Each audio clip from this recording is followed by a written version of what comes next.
দুটি হাত তুলে আমি, দুটি হাত তুলে আমি জানাই ফরিয়াদ,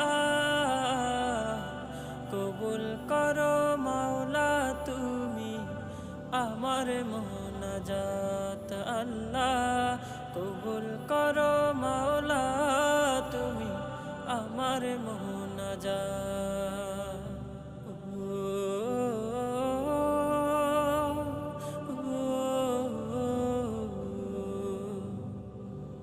আমি পাপী অধম মাওলা, এই ধরনের মাঝে তুমি বিনা মাফ করিবে আর কে ভালো আছে। আল্লাহ আমি পাপী অধম মাওলা,